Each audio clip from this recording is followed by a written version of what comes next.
Good morning, ladies and gentlemen. So, what we have here is the ISO cube cutout, ISO circles, and the blueprints of the ISO cube cutout. So, what we're going to do is we're going to create two circles. We're going to use the traditional method, which I have up here right now, and the modern method, which I showed you prior. You're going to see the speed or time difference between the two. So I have to find the center points of each circle. Each circle is 1.25 or an inch and a quarter away from the specified corners. Now, one circle here is going to be 1 inch. The other circle is going to be 1.25 inches or inch and a quarter. I'm going to do the modern circle here and the traditional circle here. So I'm going to begin with the modern circle, okay? It's not hard. It's maybe one can say tedious because you have to be mindful of the center point. Now, what I'm going to do is I'm going to go into the purple construction layer just so you guys can see the difference. You know me, I don't like to create a whole bunch of colors. I like it plain and simple. But to distinguish the difference, I will do that for you all. So I'm going to start off here, and I'm going to draw a purple construction line 1.25 inches away. Okay? Now, I'm going to go down 1.25, and I have my center point here. So I'm going to turn off my gray construction layer properties because we don't really need it for now, and also I just want to make sure we don't get confused. So this is where it gets a little tricky because I have to draw uh, the circle here, and then I also have to draw a square. Kind of helps out to get the center lines, okay? So I'm going to go into object layer property. I have my center point of my circle. I'm going to go into axes end, ISO circle, specify the center right there. I'm going to type in diameter. I'm going to type in 1. Now, you see how easy that was? Let's just get a square going around it so we can create the center marks. We'll go over to construction 1. I'm going to start right here. I'm going to draw a line that's 0.5. I'm going to go all the way down. That's 1, 1, 1. And then I'm going to connect it right here. Now, I go 0.5 because I'm at the halfway point.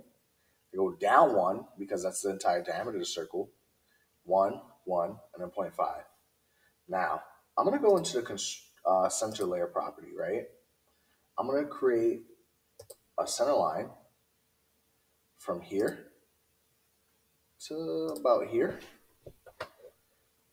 And then from here to about here.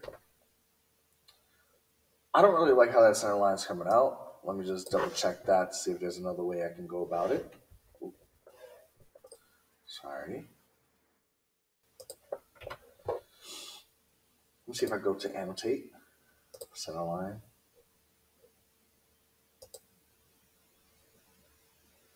Okay. I know what to do. I'm going to go to construction. Actually, you know what? I'm going to type in join. I'm going to join these two lines together so it's one solid line. I'm going to go make sure I am in center. I'm going to go to annotate, center line. I'm going to go right here, right here. There we go. And right here, and right here. And there goes our center line for that. Now, we have to create the traditional method, which is these circles right here. I'm going to use the same layer properties just to let you guys know. I'm going to do purple. So I'm going to create a square. Now, which square am I using? Am I using the top? Not quite. I would use the top if I was to create a circle on this plane right here. Am I going to use the front? No, because if I was creating a circle here, I would use the front. Or here, that would be the front. I'm going to create it on the right side. I'm going to use this circle as my reference, okay? So I'm going to zoom in a bit. I want to show you guys a pattern too. Right there should be good. So this circle is also an inch and a quarter away. So I'm going to type in 1.25. Also going to type down 1.25. Now,